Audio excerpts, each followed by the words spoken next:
What it looks like for the boys. Hi, beautiful silver queen. What are you doing? You just lovely loveliness. Aw, no. You need a boy too, Frosty Mom. You need a boy, Frosty Mom. The only time you'll ever hear this goat make a sound. When she's talking to her babies, when they're babies. Or she's talking to the boys. Look at you. Ah, beautiful.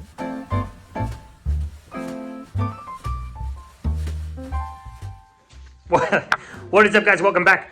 Vlogmas, day 4.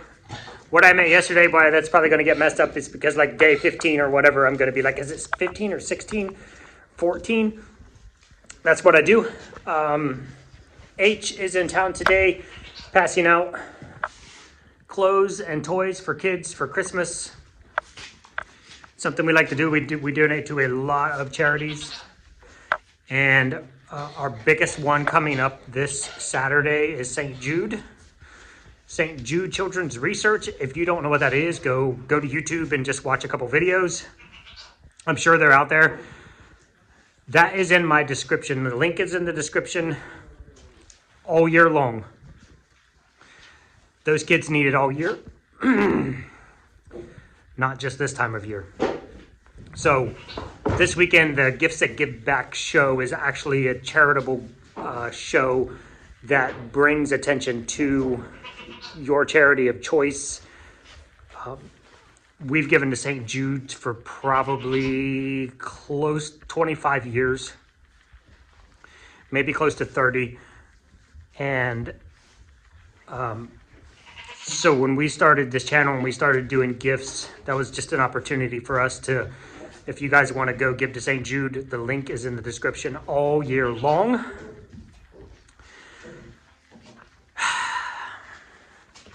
Gets me worked up. Okay, moving on. Good morning, beautiful babies. What did you do? You guys digging in the hay? Why is there a big lump of hay back there? Oh, stretch it out. Oh, stretch it out.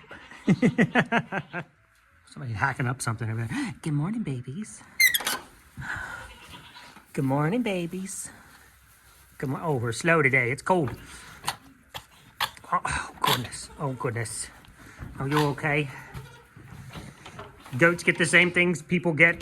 They get a little congested in the winter sometimes. They get pneumonia. They get, I don't know if they get colds and flus necessarily. But today has started off a little bit warm. I'll use that term loosely. I think it was like 27 degrees when we started off here.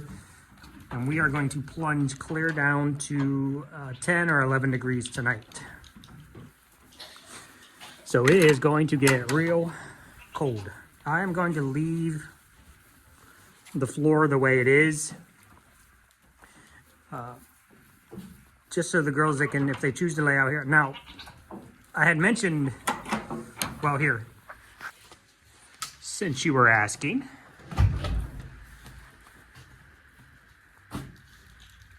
this is what happens when I leave the stalls open all night. Sprinkles and Gummy came out of that stall, which is just weird. You two forming some unholy alliance between cute and nice and cute and evil. This is typically the most floor hay is closest to the hay ring, because as they drop it, obviously it falls there. And yeah, they just stack up. Now, it's not real cold yet. Unfortunately, we've been in winter for about a month early. How do you say? For a month longer than we should have. Winter doesn't normally start, doesn't really get super cold here until about mid-December. Look at these two cutie patooties. We've been in what I would consider winter having started since November 10th, November 11th. It is rare. It's not rare, actually. Our average first snowfall is before Thanksgiving, but it hasn't happened in 10 years, 15 years, where it's been this cold, this early.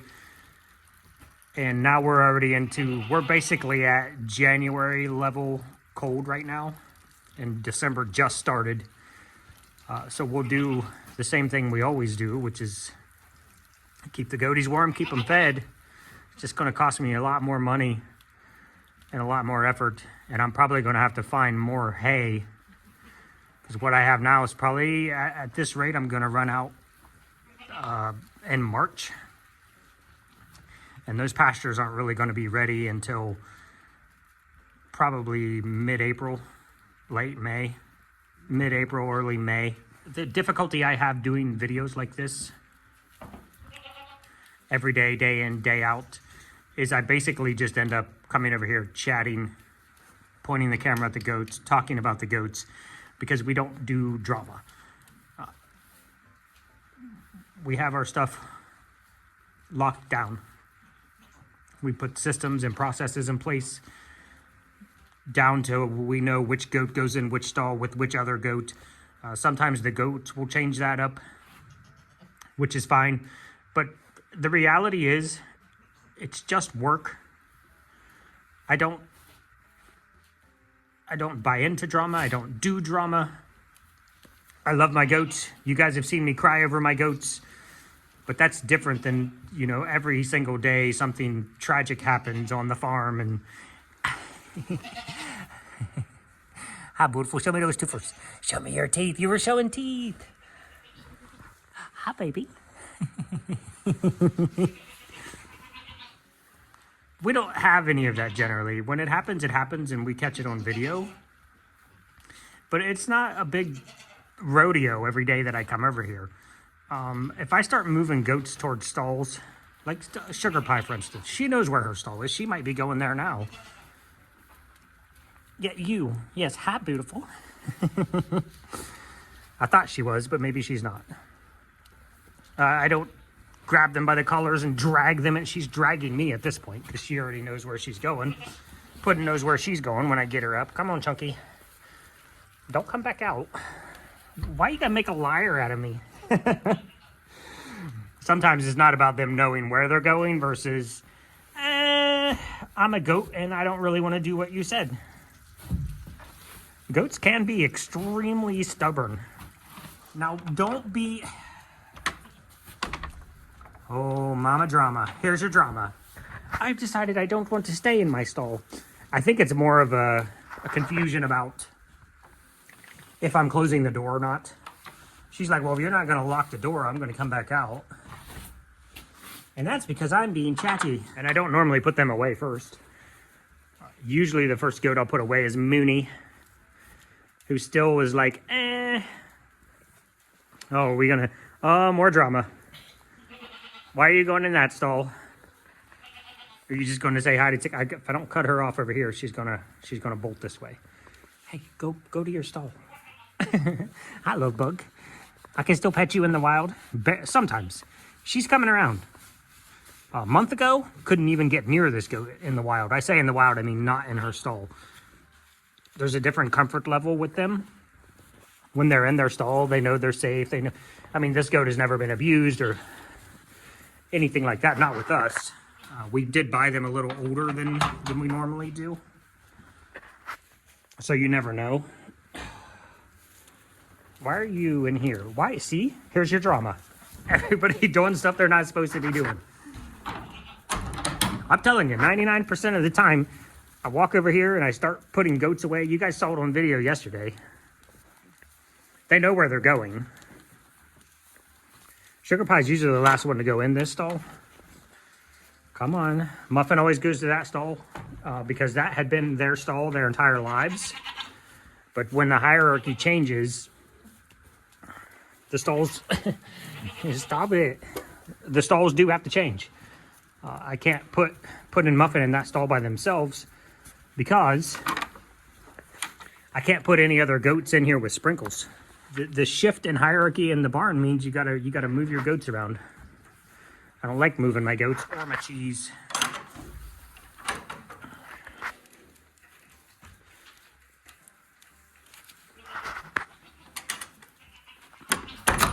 Did you see that hands-free goat movement there?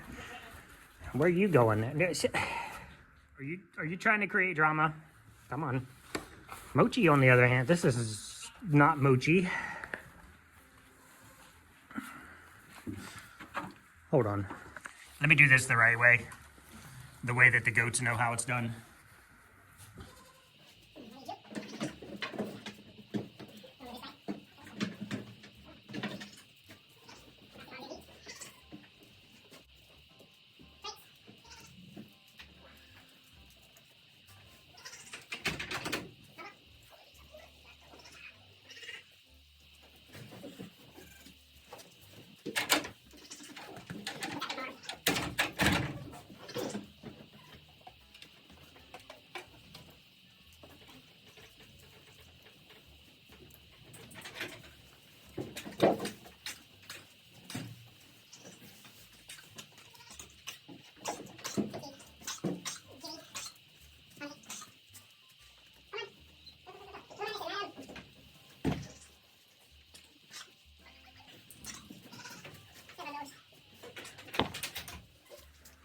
So as you can see, I was the problem. So when you do it the right way, and you're not creating the drama, and I was the one creating the drama by trying to stall those goats first.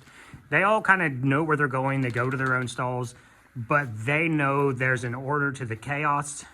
These two, Mochi and Mooney over here, I don't think I told you which one was which yesterday. Mochi, Mooney. Mooney we've talked about a few times. But they know the order. They know where they're going. They know approximately when they're going and after which goats. And as I get down to fewer and fewer goats, generally Mama Frosty, Frosty Mom, Frosty Mama will start heading towards her stall over here. And she'll drag Teen Squad with her, most of Teen Squad anyway. This little thing here, Madam President, she's a bit of a rebellious one. Not super rebellious, but she doesn't necessarily like to get stalled. You saw these two just walked right in on their own, not a problem. I goofed this up. Sugar Pie is usually the last goat to go in this stall, and she'll go on her own. One of these two are usually in here. So there's order to the chaos, and the goats know it. So you start messing that up, you're the problem, not the goats. But yeah, I let the girls out every night. After they've eaten, after I've separated them so they can eat, they get to come out here into Gen Pop and do whatever they do. As you can see, when we got over here, they were just laying around the hay ring. It depends on the time of year. As it gets colder, I would expect them to probably go in the stalls where there's a little bit of heat getting kicked off. How? But how? That has been hanging there for 6 years.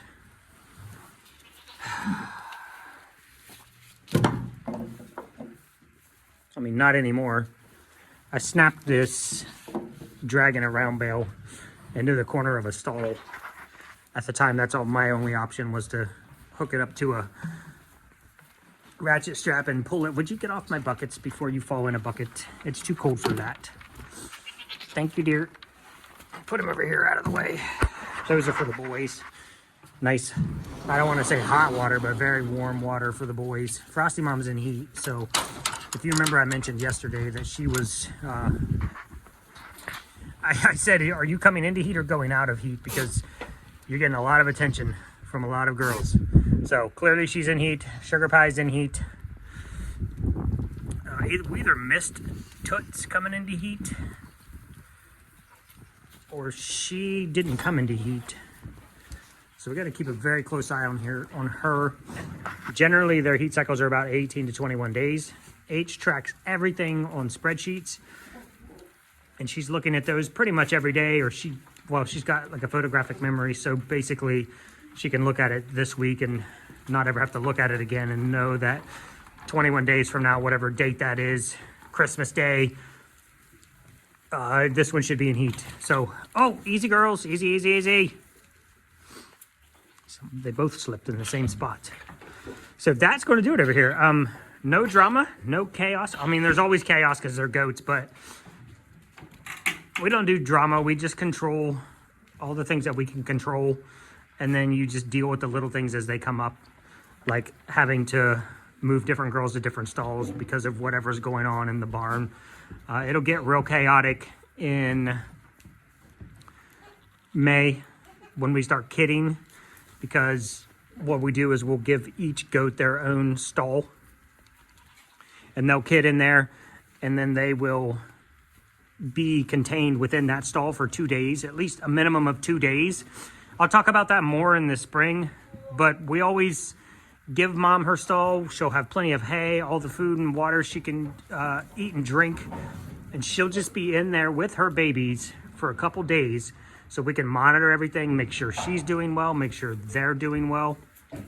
Because in the goat world, when you quarantine a goat for 2 days like that, as soon as she comes out, everybody that's above her is going to want to fight her, and everybody that's below her is going to want to fight her for a chance to move up or a chance to say you're not moving up. So we always consider the health of the mom, the health of the baby, and mom's standing within the herd. If Sprinkle's kid's in that stall 2 days, she's coming out. Nobody's going to bother her. Nobody's going to bother her babies. So there's several variables that we pay very close attention to. Are you getting your fat hair? Are you getting your fat hair? Are you getting your fat hair? I thought you were Marlin. You're Puddin'. Hi, baby girl. We're going to go out on your face because I cannot feel my fingers anymore. Okay. Bye, guys.